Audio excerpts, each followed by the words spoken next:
Hi guys, it's Nick, the ASMR nerd. Hey, I am JubileeWhispers. And welcome to this awesome collaboration with Jubilee Whispers, an ASMR artist I admire very much. Today, we're going to be going on some tours in Assassin's Creed Origins, the Discovery tours. So sit back, relax, and enjoy as we take you on an educational journey through ancient Egypt. We hope you enjoy. Welcome to Fauna of Ancient Egypt. I hope you're ready for some animals. This is going to be a great tour.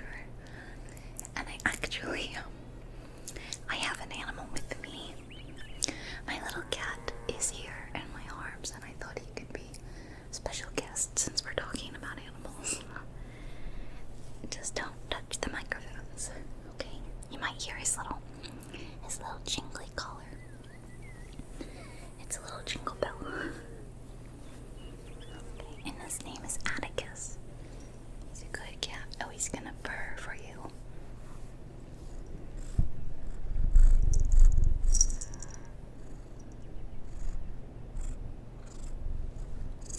That's Atticus.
Both domesticated and wild animals were featured in ancient Egyptian bas-reliefs as early as the 1st dynasty. While the variety of wildlife served as a reliable food source, it also influenced both culture and mythology. Now, I thought it was bas-relief because I've seen it written B-A-S-S and pronounced Bas. So now I'm confused. Which one do you think it is, Atticus?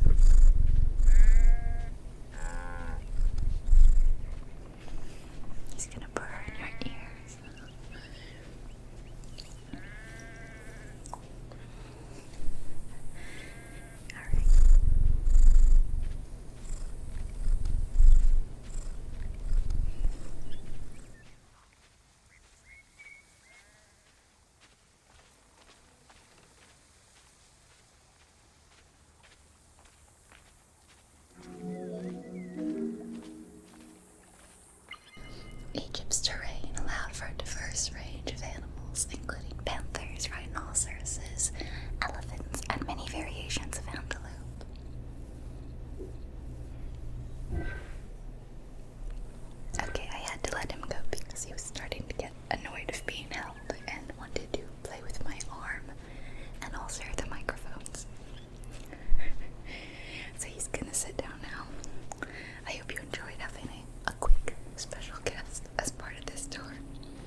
species of fish, along with hippopotami and crocodiles.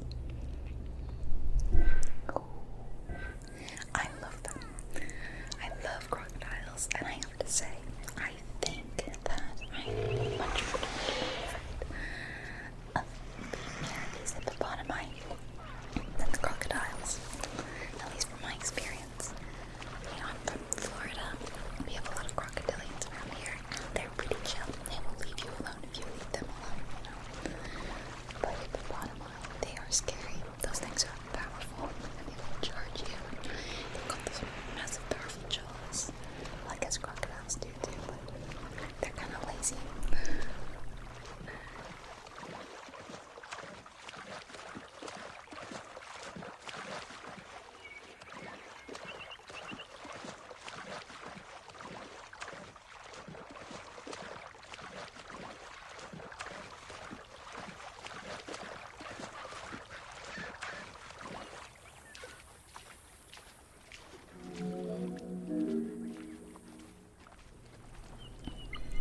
The wide variety of birds that populated the riverbanks, from raptors and waterfowl to songbirds, were all catalogued within Egyptian hieroglyphic signs.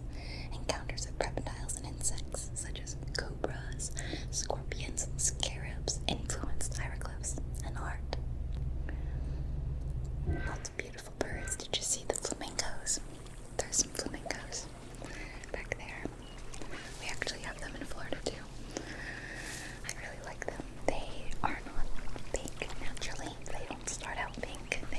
The greater flamingos, at least, they start out gray, and see, they get pink because they eat a lot of shrimp. That turns them pink. Isn't that fun? I love shrimp, so I kind of don't blame them. Atticus, do you want to be held again?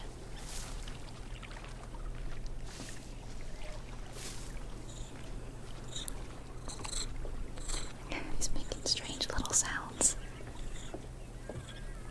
It's like a little bird, but it's weird.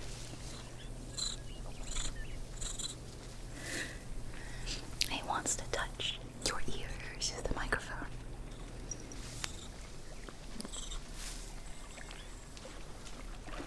He's such a strange little boy. Always chirping and making little meows. He's been very noisy today, actually. Very noisy indeed. Meowing at me non-stop.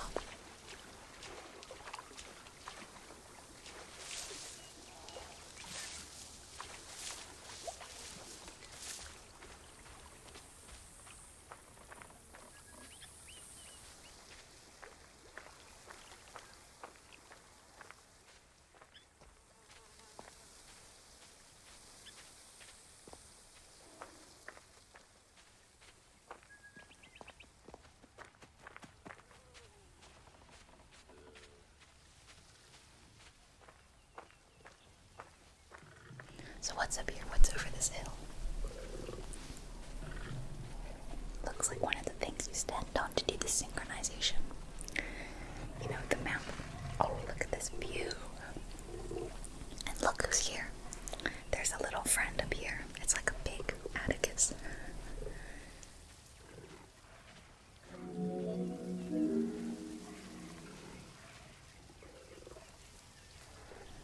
While all animals had sacred meanings, lions in particular represented power and royalty to ancient Egyptians. They were so prized by pharaohs that they were hunted to extinction within Egypt. Well, that's heartbreaking. I'm gonna go stand next to this lion and get a fun picture with him. I hope you enjoyed this tour. Fauna of Egypt.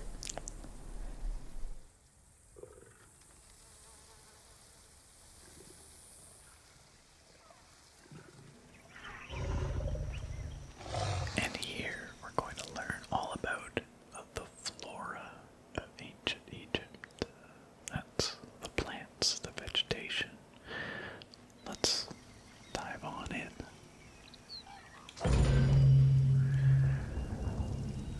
We're here to learn about plants, but there's definitely some animals about as well. A wide variety of plants. The climate and unique geography of the Nile.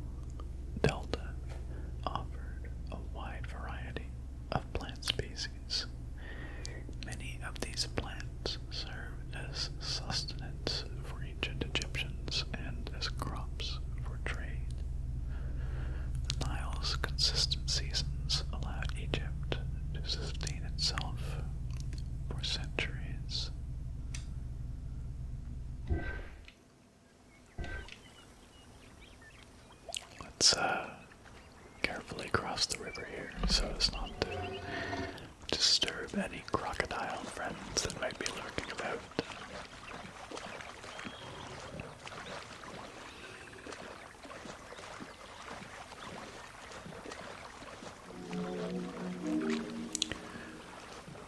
Papyrus. Possibly the most useful of the plants was the papyrus. This tall sedge plant grew in abundance along the water's edge of the Nile, commonly known for its use as paper. The ancient Egyptians found many other functions for it, including rope, sandals, and mats. Papyriform boats made from the plant are seen in paintings and reliefs and were used in ritualistic ceremonies. I had no idea that papyrus had so many uses. Of course I knew about, making paper, but beyond that I didn't realize it was so widely employed.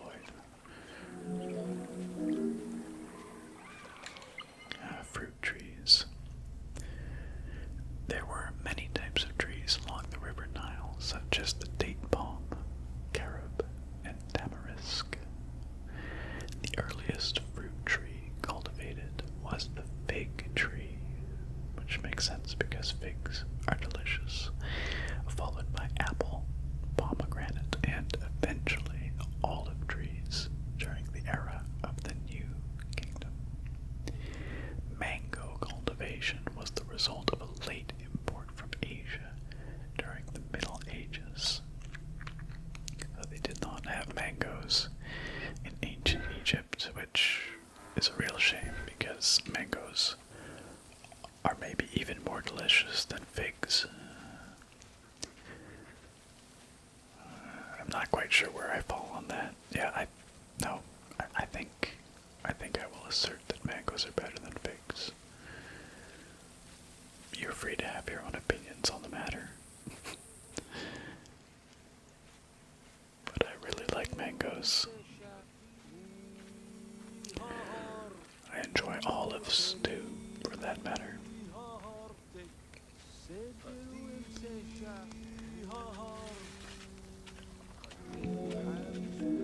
Embodiments of divinity. Some trees were associated with gods, such as the acacia with Horus. The divinities Thoth and Seshat were depicted inscribing the reign of the king into a persea tree. The sycamore was connected with the goddess Iset, patron of the ritual of life. Interesting that they have specific associations between plants and gods and goddesses.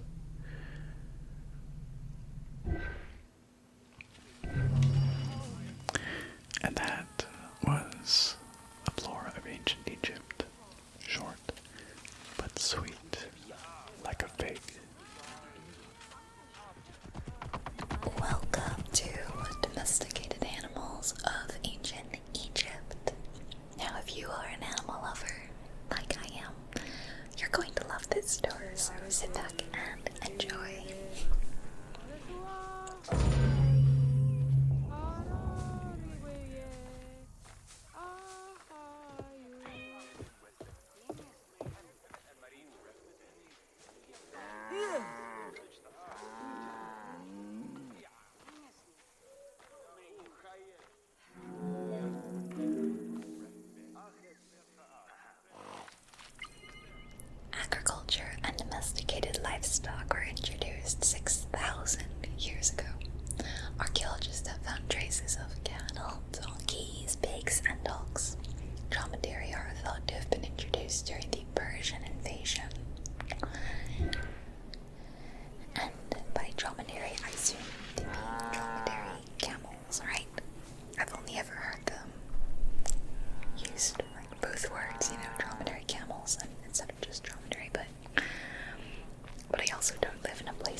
deeply cherished in ancient Egypt. Many illustrations of children often include a pet in the depiction.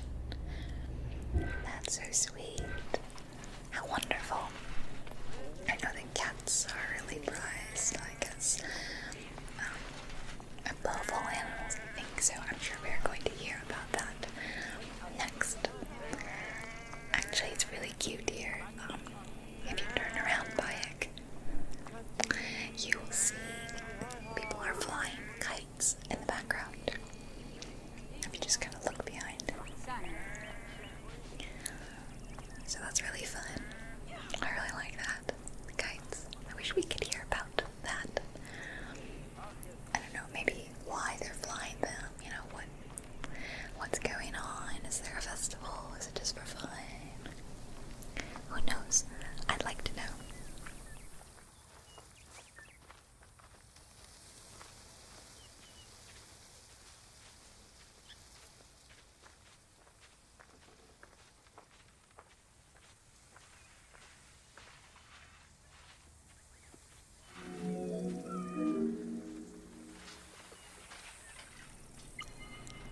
One of ancient Egypt's most iconic animals, the cat, wasn't adopted into their daily life until the Middle Kingdom. Since they were so highly capable of killing snakes and rodents, cats were present throughout every period. However, they only became pets sometime during the Middle Kingdom. Prince Dumosa, son of Amenhotep III, had his cat Tamu laid to rest in its own sarcophagi. Well, that is really sweet, isn't it? He must have really, really loved his cat, and that's kind of sad. But what a cute name, Tamu. That's just so adorable. It sounds like a quintessential Egyptian cat to me. I don't know. It's interesting how Mew is, I don't know, the word seems internationally recognized as sort of a word for a cat, like a cat sound. Meow, meow, meow, meow. Meow, meow.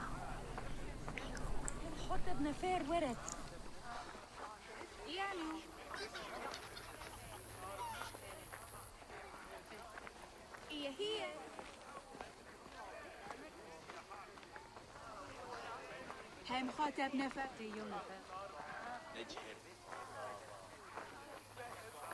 دمو خانمه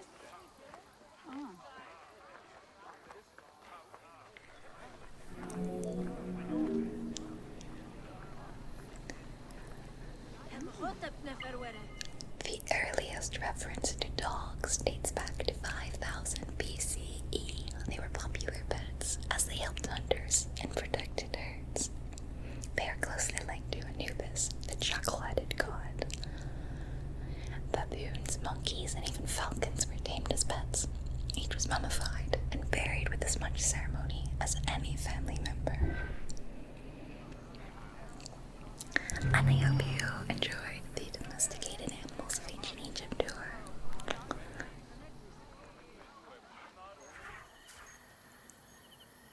So here we're going to learn all about agriculture in ancient Egypt and its relationship to the seasons.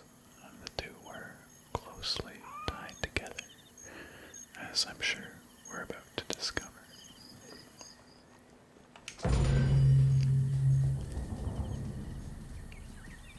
We start on a beautiful, bright, sunny day. It looks like. I love the way Bayek trails his hand through the wheat. It's another one of my favorite little details about this game. It makes me think of Gladiator, with Maximus slowly wandering through the field of wheat.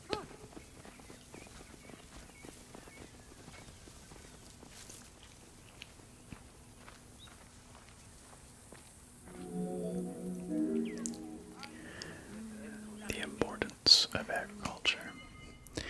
While crops were cultivated in different oases around the desert, most of the arable lands were near the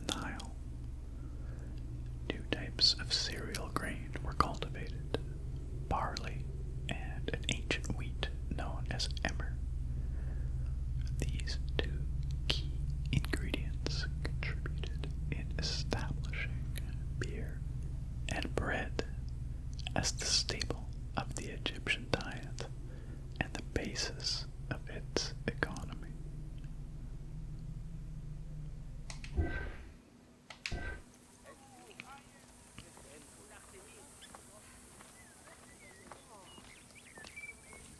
Apparently they also grew some kind of flower as well. The whole field is full of this flower crop. I don't know what that's supposed to be precisely, but it's quite pretty.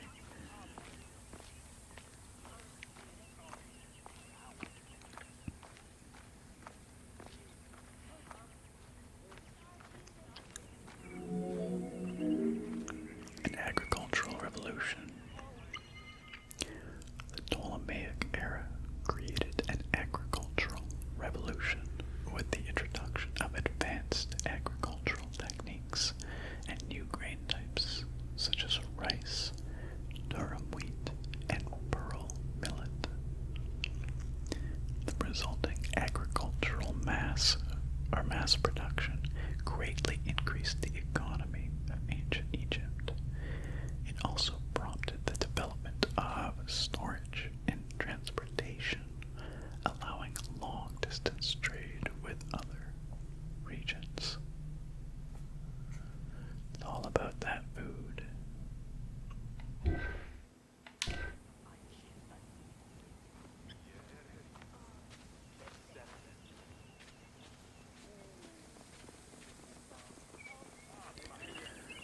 More lovely wheat fields.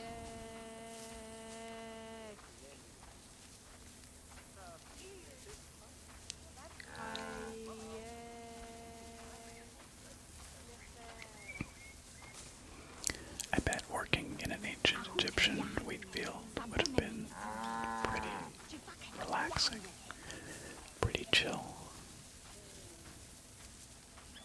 I don't know if they had to worry about potential, I don't know, threats, maybe snakes or something.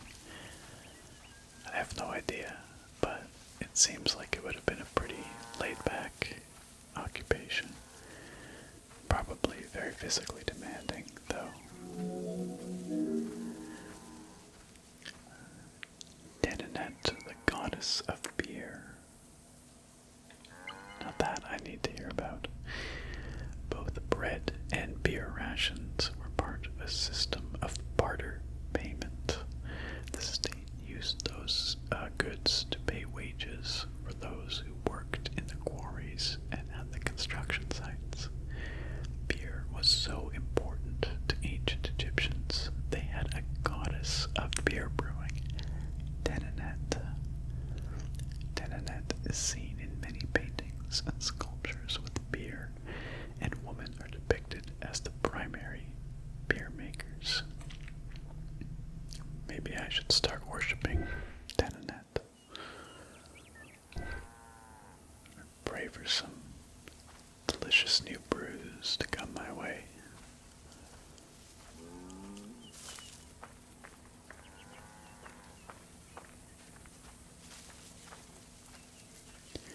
It's pretty remarkable how significant beer was in ancient Egyptian life. They really liked their beer. Especially interesting because their contemporaries, the Greeks, I think were very much about the wine. It's interesting that they each had their own cultural drink in that way.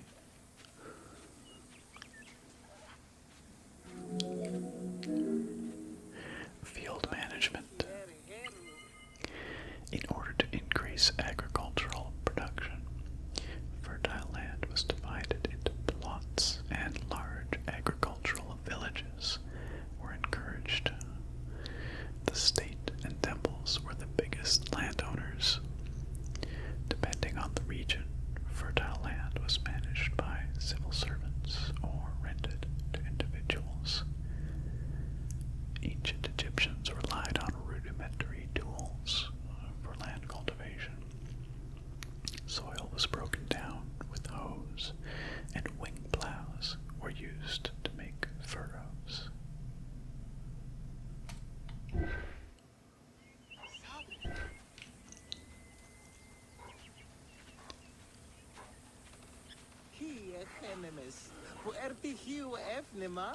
I think we've got one or maybe,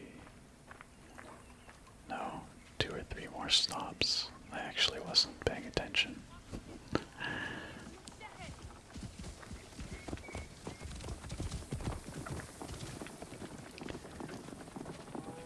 So now we're moving along past the Nile here, and I assume at the next stop we're going to learn all about seasons and why they were so important to ancient Egyptian agriculture. I think all this plant that grows along the river, I think it's papyrus, but I'm not sure.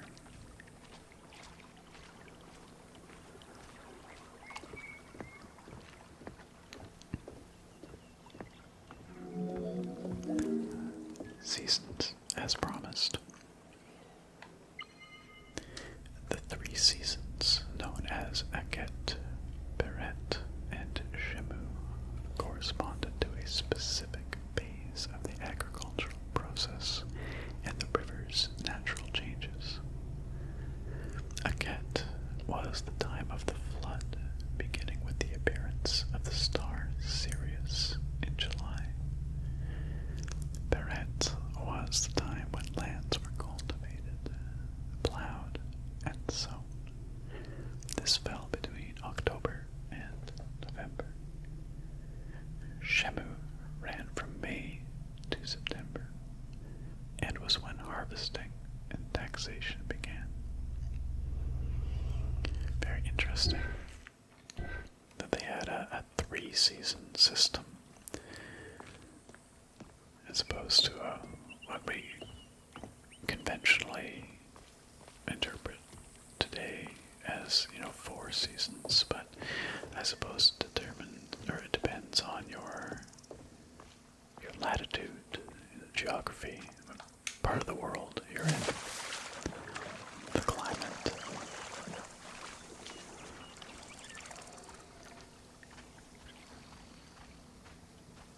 I suppose there's some parts of the world where there aren't really distinct seasons at all.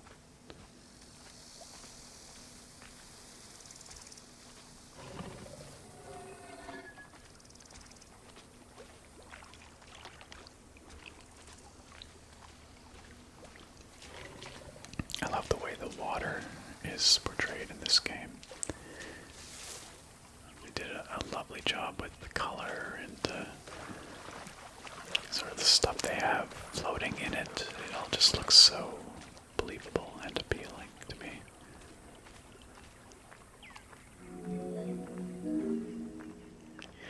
Provider of the people.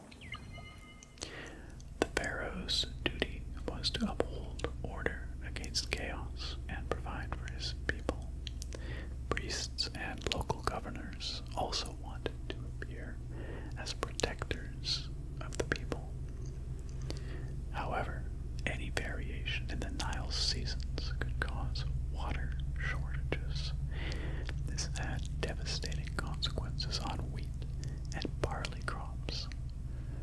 The pharaoh, administrators, and priests knew they needed to demonstrate their ability to prevent such a catastrophe from happening, and so they invented the story, which would be inscribed upon the famine stela.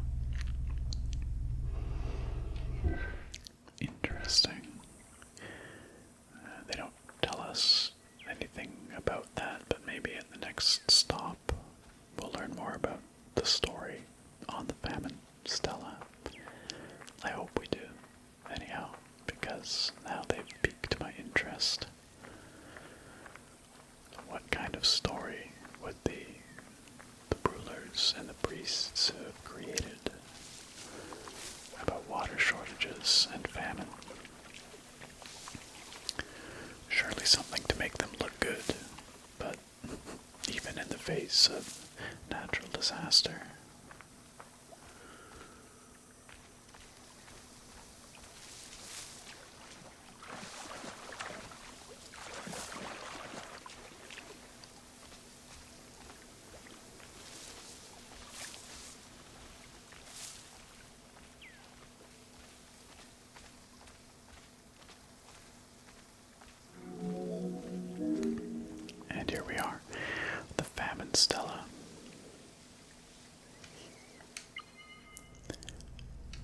The story begins with the Pharaoh worried for his people. Naturally, the Nile hasn't flooded in years, and his people are starving. In search of the origins of the flooding, Djoser seeks out I'm not sure how to pronounce that, the protector god of the region and the source of the drought. Djoser gives the god offerings and orders his priests to restore the temple of Khnum. These offerings please the god, and the floods are restored. This story was intended to highlight the importance of the deity in everyone's daily lives, while also demonstrating the crucial role that the priests and the king played in feeding and protecting the people of Egypt.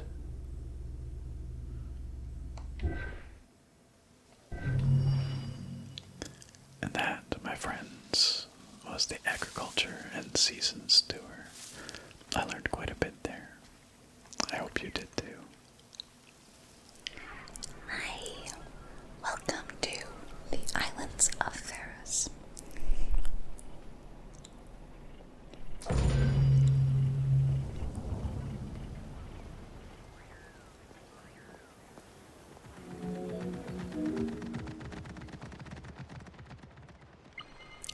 The Heptastadion was a bridge-like causeway connecting the island of Pharos to mainland Alexandria. Its name is based on the Greek terms of measurement hepta, meaning 7, and stadion, which is a measure of length of roughly 180 meters.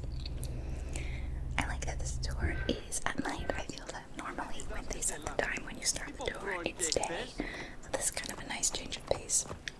And it's perfect for a lovely ASMR tour, isn't it?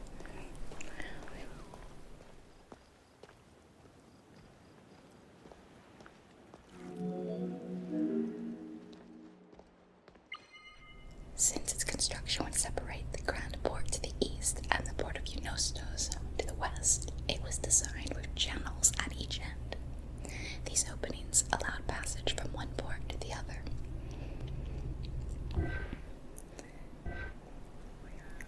Okay, let's continue on this bridge, and you can see in the distance, on the pretty near distance, the Great Lighthouse of Alexandria. We're definitely going to be walking closer and finding out about that. So, stay tuned.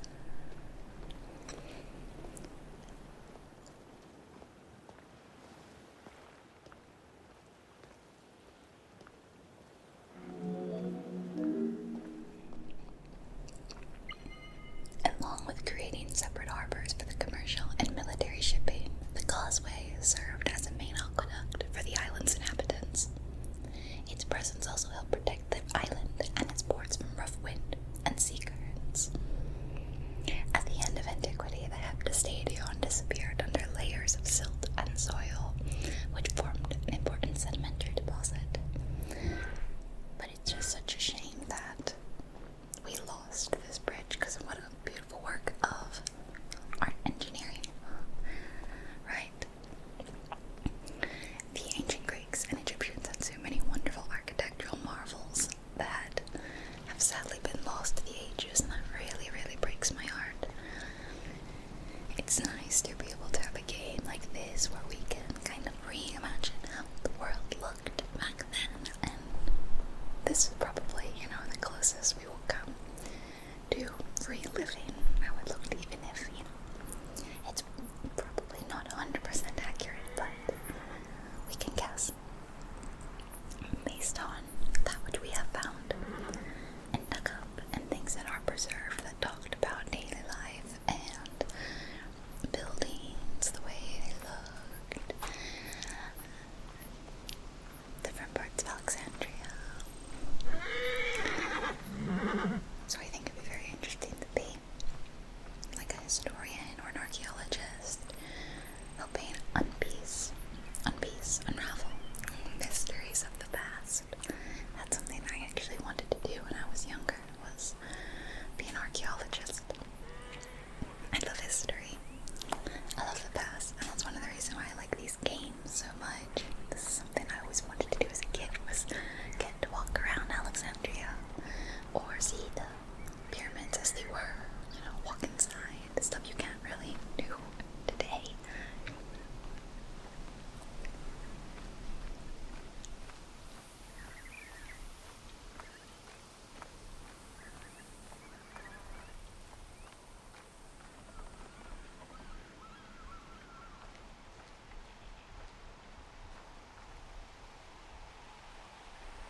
While the Serpeion was the most celebrated of the temples in Alexandria, many other temples were built within the city.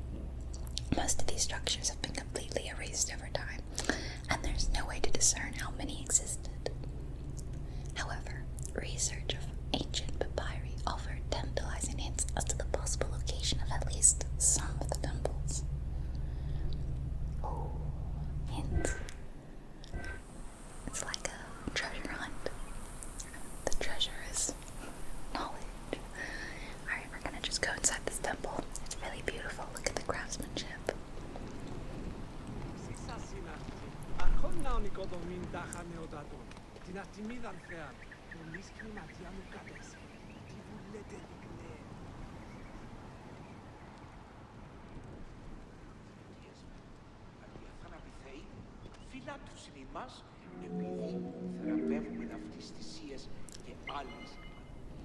Both papyri and coins reveal evidence of many temples built for the gods.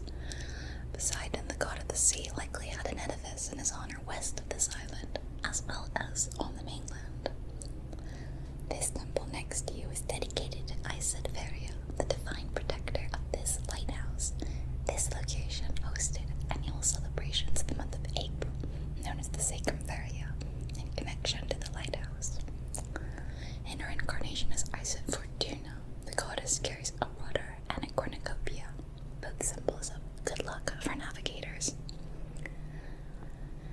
I mean, a rudder makes sense to me, but I didn't know about a cornucopia. Or they're also known here as a horn of good plenty. They typically represent good fortune, bounty, honor. Look how beautiful it is over here. This is a gorgeous walk along the side of the temple. Really enjoying this. As the sun is rising over Alexandria. Just gorgeous. And see, we're approaching the lighthouse, the great lighthouse of Alexandria, which I believe is one of the ancient wonders of the world, along with the great library of Alexandria and the Great Pyramid.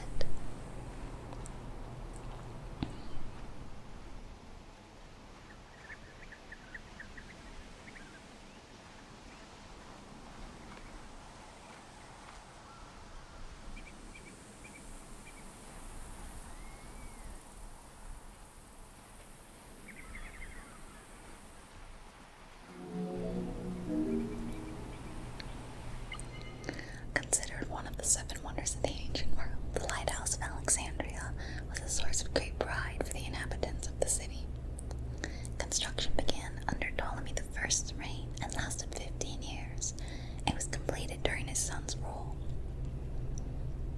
Once completed, the lighthouse was dedicated to the gods for the salvation of those who sail the sea. So it was one of the ancient wonders. That's right. That's funny. Okay, only a couple more stops on this tour of the islands of Pharos, and I hope you're enjoying the beautiful scenery. It is certainly gorgeous over here, just outside Alexandria. Or maybe we're technically still in Alexandria.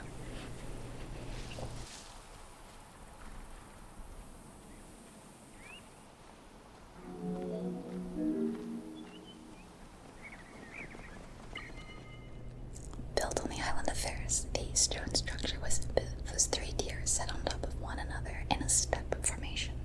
The second floor consisted of an octagonal tower, and the top floor was a cylindrical tower topped by a statue. The interior provided space for staff rooms and a ramp which allowed the transport of fuel to the upper floors. Imagine getting fuel all the way up there to the top. That almost sounds like a Herculean task. How hard you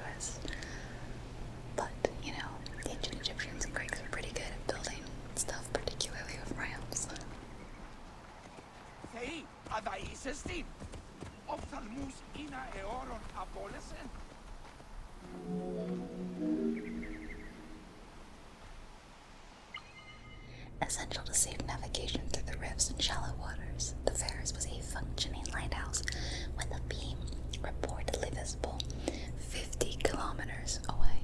It's unclear what kind of fuel was used or how much. Any other details of how the light worked remain a mystery. Again, sad. More knowledge lost.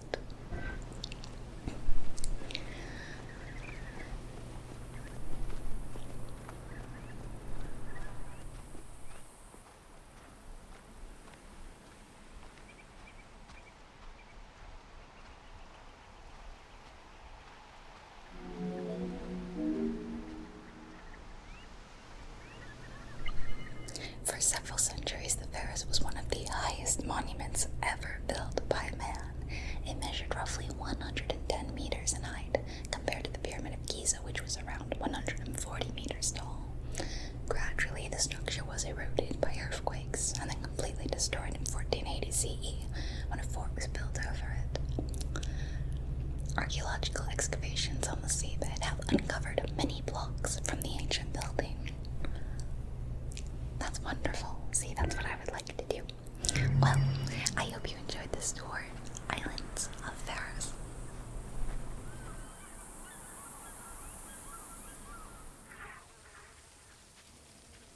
So here we're going to learn about two things that are very near and dear to my heart personally. Beer and bread. Both of these items played a significant role in ancient Egypt. Let's get started.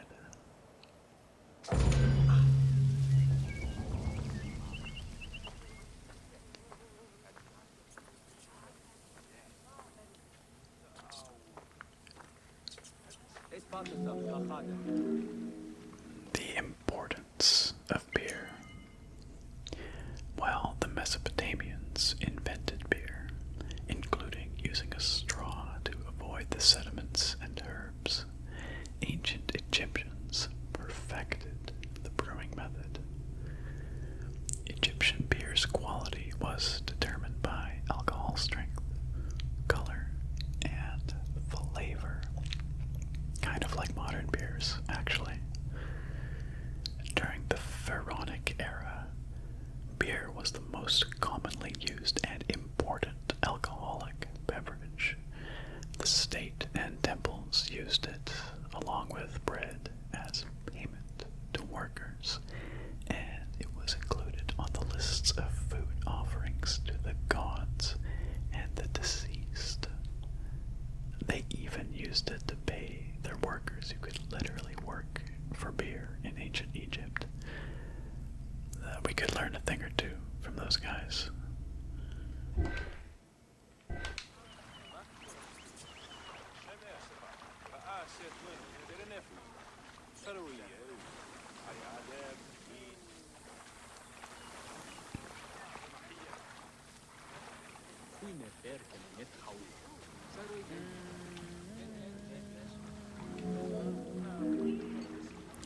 Daily intakes.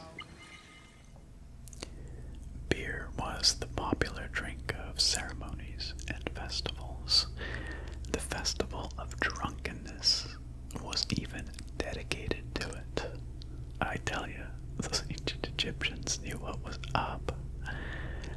Considered to be quite nutritional, beer was also significant in the day-to-day lives of ancient Egyptians. Egyptian adults and children consumed beer with all of their meals, and medical texts include hundreds of remedies that contain beer. Even the kids. It remained the most popular alcoholic beverage until the Roman era. Well, I suppose it was overtaken by wine at some point. And don't get me wrong, I do enjoy wine quite a bit, but beer just speaks to me. I don't know. A model bakery and brewery. Recipes for beer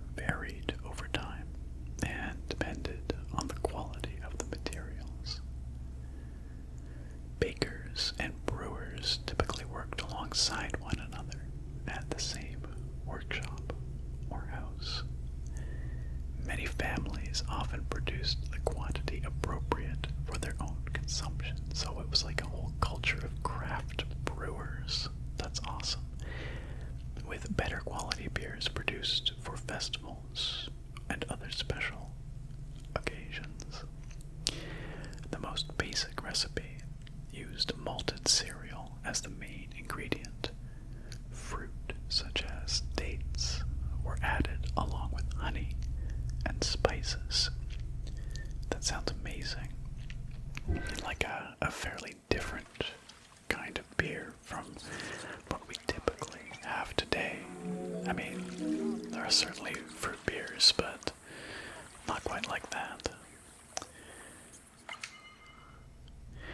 Once baked, bread would be crumbled into the brew to start the fermentation process.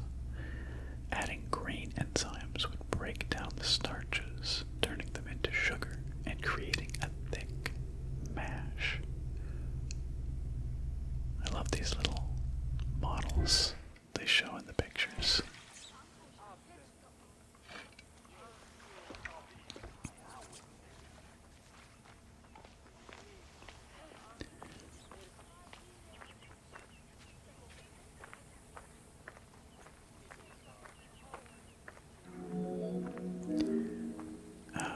Filtering. How did the ancient Egyptians filter their beer?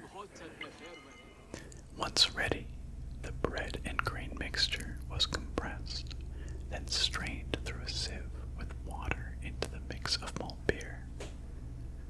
Once fermented, the beer mash was transferred to large containers and again compressed by foot or with pestles.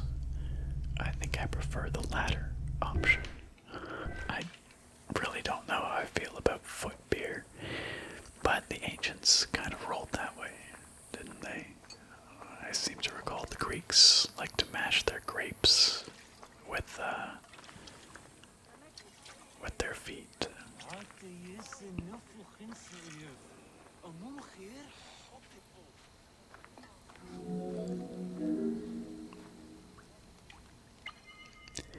Once smooth, the beer was stored in pottery jars and sealed with a clay stopper. It probably couldn't be kept for long and likely had a thick, pasty appearance and texture. Not sure how I feel about that. Very little was wasted. Leftover grains were reused to make sourdough bread or combined with the next batch of beer. Waste not, want not, right?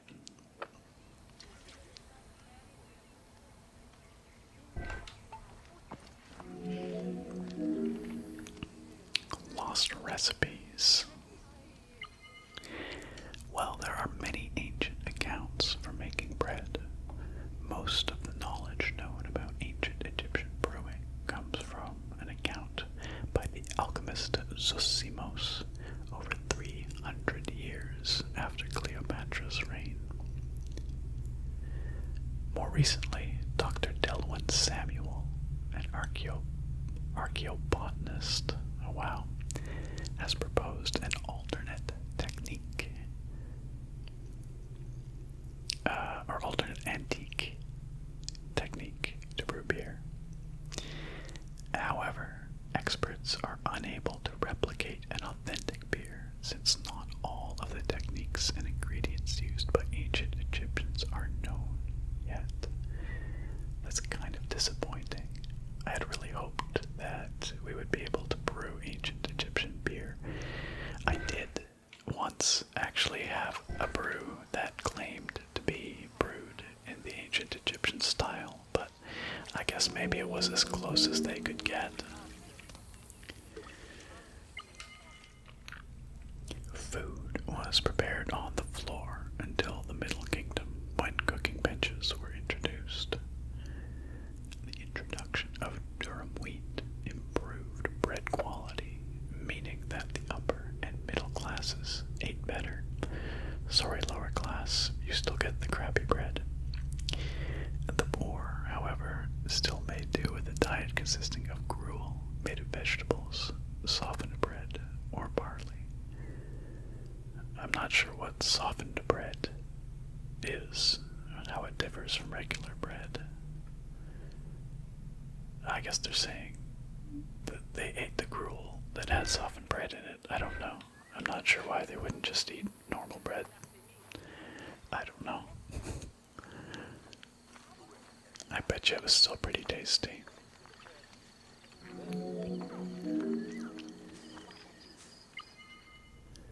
Dough was kneaded by hand or foot, and when sufficiently blended, additional items were added, such as fruits, nuts, honey, and spices. Oh, that sounds kind of like the beer, doesn't it? To leaven the bread, they added sourdough, or leaven from beer brewing. Ovens were circular or beehive-shaped and made with clay or brick.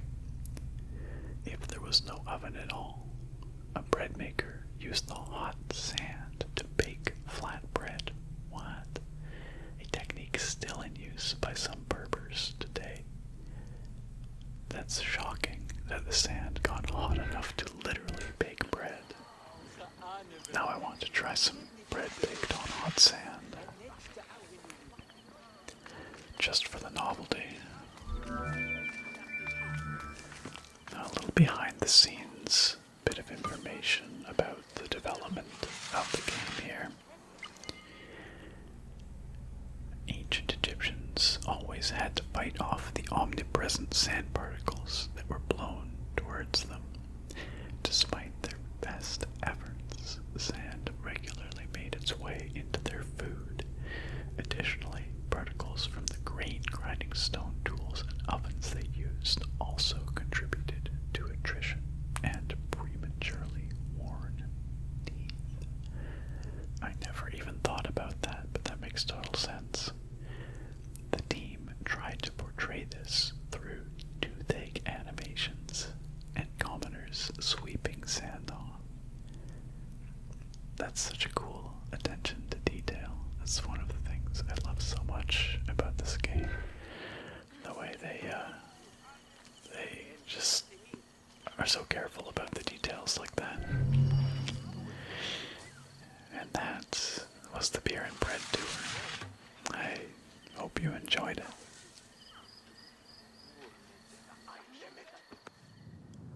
And that brings to an end our Assassin's Creed Origins Discovery Tour collaboration. I hope you enjoyed these educational tours, and please don't forget to go subscribe to JubileeWhispers. She is awesome. She has so much great tingly content, and she recently passed 100k subscribers, so huge congratulations to Allison on that achievement. Thank you so much for watching from both of us. Hope you enjoy the rest of your day, and we will see you guys in another video. Thanks again for watching, guys. Look forward to having you back here next time.